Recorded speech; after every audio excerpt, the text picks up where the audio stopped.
بسم اللہ الرحمن الرحیم۔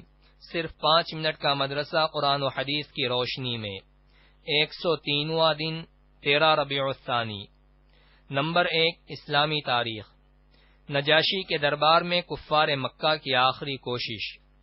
جب کفار قریش بادشاہ نجاشی کے دربار سے اپنی کوشش میں ناکام ہو کر نکلے تو عمرو بن عاص نے کہا کہ میں کل بادشاہ کے سامنے ایسی بات کہوں گا جس کی وجہ سے وہ ان مسلمانوں کو بالکل ختم کر ڈالے گا۔ اگلے روز عمرو بن عاص نے نجاشی کے پاس آ کر کہا کہ یہ لوگ حضرت عیسیٰ کی شان میں بہت ہی سخت بات کہتے ہیں۔ نجاشی بادشاہ عیسائی تھا، اس نے صحابہ کو بلوایا اور پوچھا، تم لوگ حضرت عیسیٰ کے بارے میں کیا کہتے ہو؟ حضرت جعفر نے فرمایا، ہم وہی کہتے ہیں جو ہمارے نبی صلی اللہ علیہ وسلم نے فرمایا ہے کہ حضرت عیسیٰ علیہ السلام اللہ کے بندے اور اس کے رسول تھے اور خدا کی خاص روح اور خاص کلمہ تھے۔ نجاشی نے زمین سے ایک تنکا اٹھا کر کہا، خدا کی قسم مسلمانوں نے جو کہا ہے حضرت عیسیٰ ایک تنکے کی مقدار بھی زیادہ نہیں تھے، اور مسلمانوں سے کہا کہ تم امن سے رہو، میں سونے کا ایک پہاڑ لے کر بھی تم کو ستانا پسند نہیں کروں گا، اور کفار قریش کے تمام ہدیے اور تحفے واپس کر دینے کا حکم دیا، اور کہا کہ خدا نے مجھے رشوت کے بغیر حکومت و سلطنت عطا فرمائی ہے، لہذا میں تم سے رشوت لے کر ان لوگوں کو ہرگز سپرد نہیں کروں گا۔ دربار ختم ہوا، مسلمان بخوشی واپس ہوئے اور قریش کا وفد ذلت و رسوائی کے ساتھ ناکام لوٹا۔ نمبر 2، اللہ کی قدرت۔ عبرتناک انجام۔ قرآن کے بیان کے مطابق خدائی کا دعویٰ کرنے والے فرعون کی نافرمانی جب حد سے بڑھ گئی تو اللہ تعالی نے سمندر میں ڈبا کر ہلاک کر دیا، اور ساتھ ہی یہ اعلان کیا کہ اس کی لاش کو آنے والے لوگوں کے لیے عبرت بناؤں گا۔ چنانچہ محققین کی رائے کے مطابق فرعون کی لاش 1881 عیسوی میں سمندر سے ملی، جو تقریباً 3116 سال بعد سمندر سے نکالی گئی، اور اتنی لمبی مدت گزرنے کے بعد بھی لاش کو گلنے سڑنے سے محفوظ رکھا، جو آج بھی مصر کے میوزیم میں موجود ہے۔ آخر وہ کون سی ذات ہے جس نے سمندر میں بھی اس کی لاش کو محفوظ رکھا؟ یقیناً اللہ کی ذات بڑی قدرت والی ہے۔ نمبر 3، ایک فرض کے بارے میں، وضو میں چمڑے کے موزے پر مسح کرنا۔ حضرت علی رضی اللہ عنہ فرماتے ہیں، میں نے حضور صلی اللہ علیہ وسلم کو موزے کے اوپر کے حصے پر مسح کرتے دیکھا۔ نوٹ: جب کسی نے باوضو چمڑے کا موزہ پہنا ہو پھر وضو ٹوٹ جائے تو وضو کرتے وقت ان موزوں کے اوپری حصے پر مسح کرنا ضروری ہے۔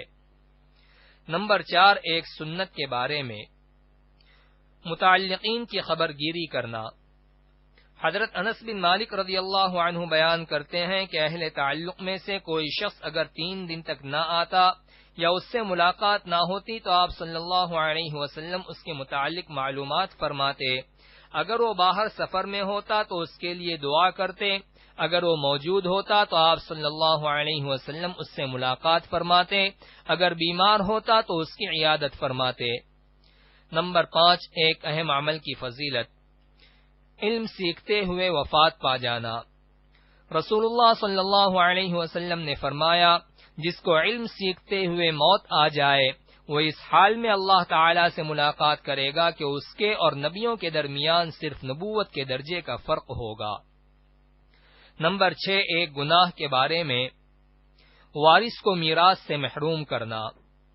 رسول اللہ صلی اللہ علیہ وسلم نے فرمایا، جو شخص اپنے وارث کو میراث دینے سے بھاگے گا اور اسے میراث سے محروم کر دے گا تو اللہ تعالی قیامت کے دن جنت سے اس کی میراث ختم کر دے گا۔ نمبر 7، دنیا کے بارے میں، دنیا کے لالچی اللہ کی رحمت سے دور۔ رسول اللہ صلی اللہ علیہ وسلم نے فرمایا، قیامت قریب آ چکی ہے اور لوگ دنیا کی حرص و لالچ اور اللہ تعالی کی رحمت سے دوری میں بڑھتے ہی جا رہے ہیں۔ خلاصہ، قیامت کے قریب آنے کی وجہ سے لوگوں کو نیکی کمانے کی زیادہ سے زیادہ فکر کرنی چاہیے، لیکن ایسا کرنے کے بجائے وہ دنیا کے لالچ میں پڑ کر اللہ کی رحمت سے دور ہوتے جا رہے ہیں۔ نمبر 8، آخرت کے بارے میں، انسان کے اعضاء کی گواہی۔ قرآن میں اللہ تعالی فرماتا ہے، جس دن اللہ کے دشمن یعنی کفار دوزخ کی طرف جمع کرنے کے لیے موقف میں لائے جائیں گے، پھر وہ روکے جائیں گے تاکہ بقیہ بھی آ جائیں، یہاں تک کہ جب وہ اس کے قریب آ جائیں گے تو ان کے کان، ان کی آنکھیں اور ان کی کھال ان کے خلاف ان کے لیے کیے ہوئے اعمال کی گواہی دیں گے۔ نمبر 9، طب نبوی سے علاج۔ جوں پڑنے کا علاج۔ ایک روایت میں ہے کہ 2 صحابہ نے رسول اللہ صلی اللہ علیہ وسلم سے ایک غزوے کے موقع پر کپڑوں میں جوں پڑ جانے کی شکایت کی تو رسول اللہ صلی اللہ علیہ وسلم نے ان دونوں کو ریشمی قمیص پہننے کی اجازت دی۔ فائدہ: جوں پڑنا ایک مرض ہے جس کا علاج آپ صلی اللہ علیہ وسلم نے اس موقع پر ریشمی لباس تجویز فرمایا۔ یہ لباس اگرچہ عام حالات میں مردوں کے لیے ناجائز ہے، لیکن ماہر حکیم یا ڈاکٹر اگر ضرورت کی وجہ سے تجویز کرے تو گنجائش ہے۔ نمبر 10، قرآن کی نصیحت۔ قرآن میں اللہ تعالی فرماتا ہے، تم صبح اور شام اپنے رب کو اپنے دل میں گڑ گڑا کر ڈرتے ہوئے اور درمیانی آواز کے ساتھ یاد کیا کرو اور غافلوں میں سے مت ہو جاؤ۔